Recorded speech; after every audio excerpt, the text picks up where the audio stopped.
पिछली वीडियो में हमने देखा था कि शेयर्स के फॉरफीचर की यानी फॉरफिटेड करने पर शेयर्स की क्या क्या एंट्रीज़ की जाती हैं और किन किन रूल्स को हमें ध्यान में रखा जाता है। आज का हमारा टॉपिक है कि जिन शेयर्स को हमने फॉरफीचर किया उनको रीइशू करने पर हम कैसे एंट्रीज़ करेंगे, क्या क्या रूल्स की हमको यहाँ पर फॉलो करना होगा। जब कोई कंपनी अपने शेयर्स को हरण कर लेती है यानी फॉरफीचर कर लेती है तो उसके कुछ समय बाद उसे अपने इन शेयर्स को वापस रीइशू करना होता है।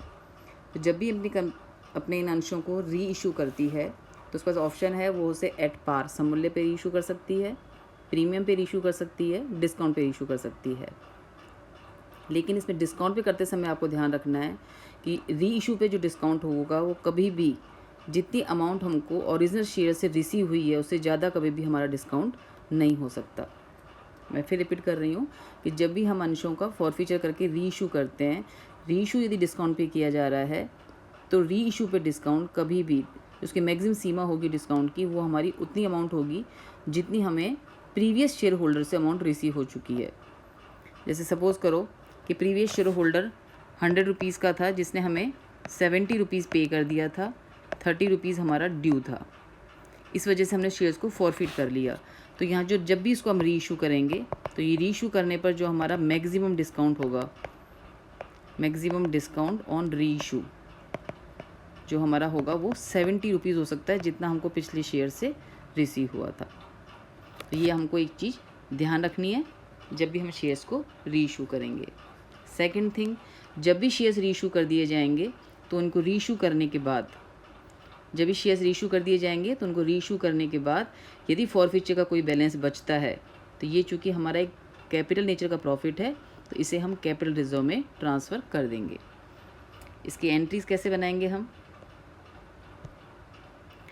जब भी शेयर्स को हम रीइशू करते हैं तो फर्स्ट सिचुएशन, यदि इसको हमने सममूल्य पे रीइशू किया यानी एट पार पे रीइशू किया है तो हमारी सिंपल एंट्री बन जाएगी bank account debit to share capital.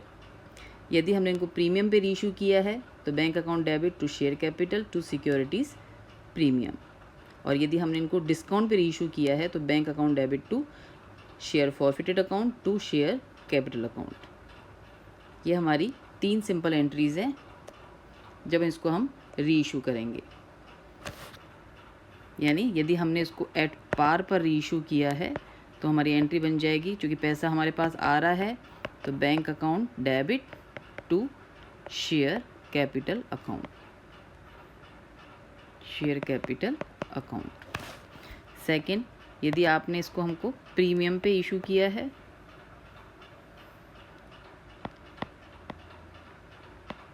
तो हमारी एंट्री बन जाएगी bank account debit to share capital account to securities premium account. और थर्ड, यदि और डिस्काउंट पे रीइशू करने पे हमारी एंट्री बन जाएगी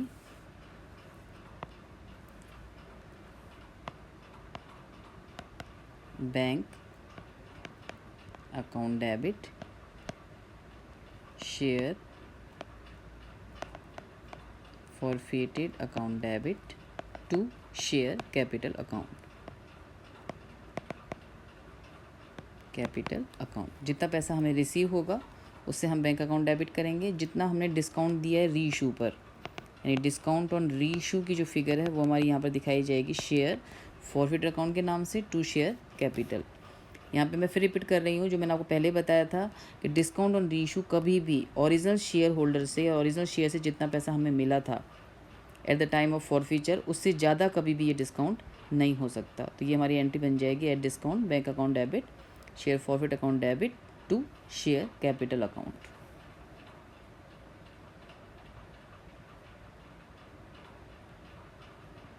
तो ये हमारी एंट्रीज बनेगी इशू ऑफ री इशू, जब हमने इसको एट पार इशू किया हो और हमने जब इसको एट प्रीमियम री इशू किया हो।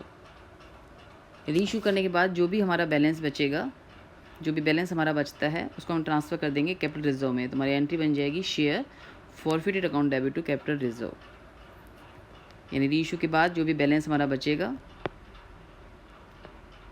Balance of share forfeited account will be transferred to capital reserve account। उसको हम कैपिटल रिजर्व अकाउंट में ट्रांसफ़र कर देंगे क्योंकि ये हमारी कैपिटल नेचर का प्रॉफिट है। तो हमारी एंट्री बन जाएगी share forfeited account debit to capital reserve, और इसमें अमाउंट हमारी वो आएगी जो हमारा बैलेंस, मैंने शेयर फॉर का बैलेंस बचेगा तो ये हमको एंट्री बनानी है, बैलेंस नहीं बचता है तो हमें एंट्री नहीं बनानी है।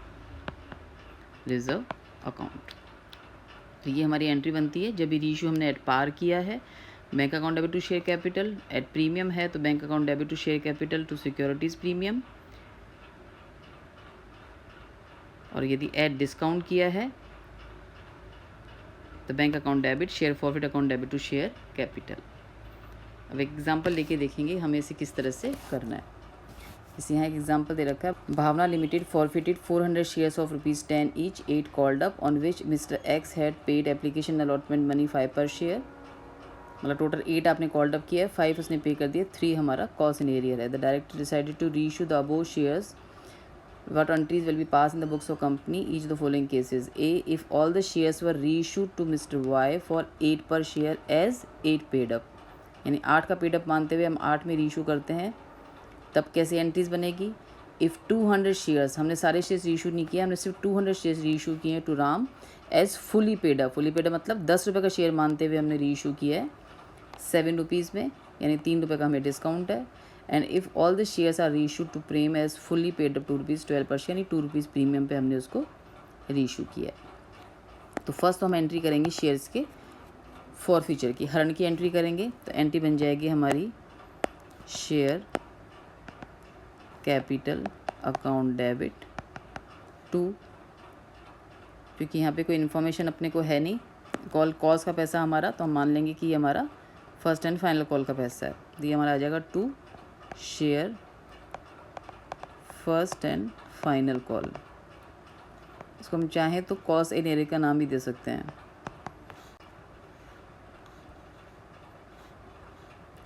टू शेयर फॉरफिटेड अकाउंट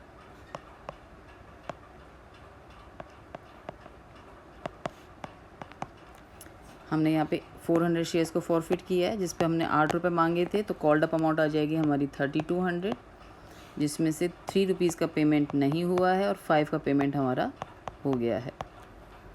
तो फर्स्ट कॉल जो एरियर है वो हमारा आ जाएगा 1200, और जो पैसा हमें मिला है जिसको हम ट्रांसफ़र कर देंगे शेयर फॉरफिटेड अकाउंट में 2000।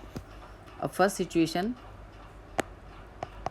जब हमने सभी अंश श्री वाई को 8 रुपये प्रति अंश के हिसाब से 8 पेडअप, चूँकि यहाँ पे 8 रुपये माना था तो हमने इसको 8 रुपये पेडअप मानते हुए ही 8 में रीइशू किया, यानी इसमें अभी ₹2 की फाइनल कॉल ड्यू है, ये मानते हुए जब हम रीइशू करते हैं तो 8 का हमने पेडअप माना है, 8 में ही रीइशू किया तो कोई डिस्काउंट प्रीमियम नहीं है। तो एंट्री बन जाएगी हमारी bank account debit to share capital account. 8 का शेयर है, पूरे 400 शेयर इशू कर दिया हमने, तो ये भी हमारा आ जाएगा 3200, ये भी हमारा आ जाएगा 3200। चूँकि सारे शेयर्स रीइशू कर दिए हैं तो जो भी हमारा फॉरफिटेड का बैलेंस है उसको हम ट्रांसफ़र करना है कैपिटल रिजर्व में। तो नेक्स्ट एंट्री बन जाएगी हमारी शेयर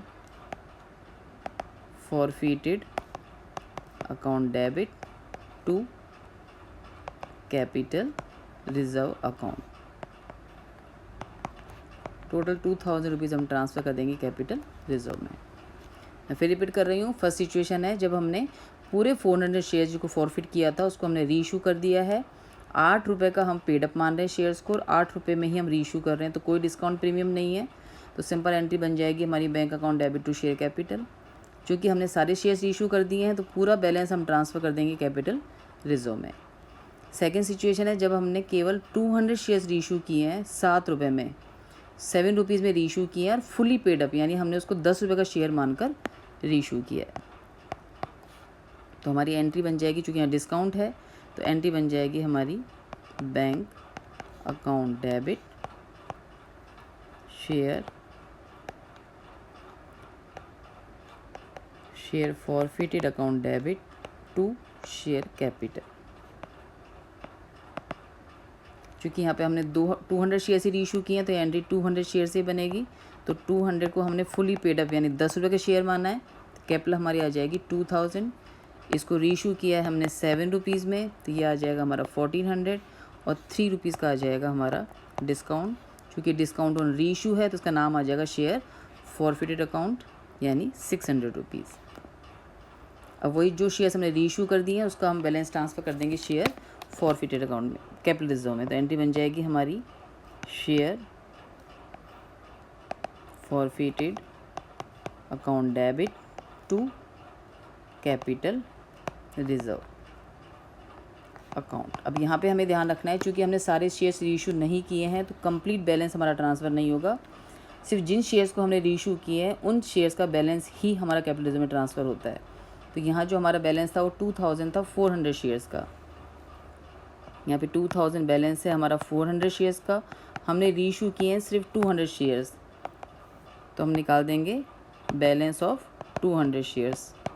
तो यहाँ बैलेंस ऑफ 200 शेयर्स आ जाएगा हमारा 1000 रुपीज़। इस 1000 में से हमने डिस्काउंट दिया है, इस 1000 का हमारा बैलेंस है, इसमें से हम माइनस कर देंगे डिस्काउंट ऑन रीइशू। तो डिस्काउंट ऑन रीइशू दिया है हमने यहाँ पर 600 रुपीज़ का, तो बैलेंस बचेगा हमारा 400। तो ये जो एंट्री बनेगी ये हमारी बन जाएगी 400 रुपीज़ से। और ये जो है हमारा ये वर्किंग नोट है, इसको अपन वर्किंग नोट में सॉल्व करके दिखाएंगे।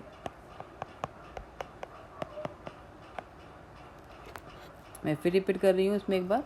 सेकंड सिचुएशन में चूँकि हमने पूरे 400 शेयर्स रीइशू नहीं किए हैं, सिर्फ 200 शेयर्स रीइशू किए हैं, जिसको हमने फुली पेड अप मानते हुए सॉल्व किया है। तो फुली पेड अप है तो यहाँ पे शेयर कैपिटल आ जाएगी हमारी 10 रुपीज़ से 2000। हमने रीइशू किया है 7 रुपीज़ में, तो 3 रुपीज़ का हमारा डिस्काउंट हो जाएगा। चूँकि यहाँ पे पूरे शेयर्स रीइशू नहीं हुए हैं तो सिर्फ जिन शेयर्स को हमने रीइशू किया है उनका ही हम बैलेंस निकालेंगे जो हमको ट्रांसफ़र करना है कैपिटल रिजर्व में। तो हम बैलेंस था हमारा फॉरफिचर का 2400 शेयर्स का, तो 200 शेयर का बैलेंस हो जाएगा हमारा 1000, जिसमें से हमने 600 रुपीज़ का डिस्काउंट इसमें से हम लेस कर देंगे, तो हमारा बैलेंस बच रहा है 400। तो एंट्री बन जाएगी जो हमारी कैपिटल रिजर्व की वो आ जाएगी 400 रुपीज़ से। सी सिचुएशन कहता है जब हमने सारे ही शेयर्स प्रेम को रीइशू कर दिए हैं 12 रुपीज़ पर, यानी प्रीमियम पे रीइशू किए हैं, तो हमारी एंट्री बन जाएगी bank account debit to share capital account to securities premium account. पूरे 400 शेयर्स इशू कर दिए हमने, तो 400 पे कैपिटल है हमारी 10 रुपीज़ की, प्रीमियम है हमारा 2 रुपीज़ का, बैंक आ जाएगा हमारा 12 रुपीज़ का। तो ये हमारा आ जाएगा 4800, ये हमारा आ जाएगा 4000 और ये आ जाएगा हमारा 800। क्योंकि सारे शेयर्स इशू कर दिए हैं तो फिर हमारा पूरा 2000 रुपीज़ का बैलेंस हम ट्रांसफ़र कर देंगे कैपिटल रिजर्व में। यहाँ डिस्काउंट कुछ भी नहीं है, तो सिंपल एंट्री बन जाएगी हमारी share forfeited account debit to capital reserve account 2000 rupees. तो रीइशू के समय हमें ये ध्यान रखना है, फर्स्ट जितने का हमने पेड अप शेयर माना है उससे हम कंपेयर करके निकालेंगे कि शेयर्स हमारा एट पार है, प्रीमियम है या डिस्काउंट है।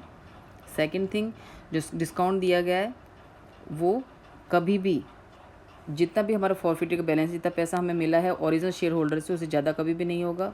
थर्ड थिंग, जितने शेयर्स हमने रीइशू कर दिए हैं सिर्फ उनका बैलेंस ही ट्रांसफ़र होगा हमारा कैपिटल रिजर्व में।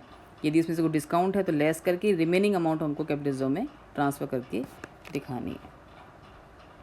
फिर भी डाउट है, कुछ क्लियर नहीं हो रहा है, तो आप मुझसे दोबारा पूछ सकते हैं। आज के लिए इतना ही।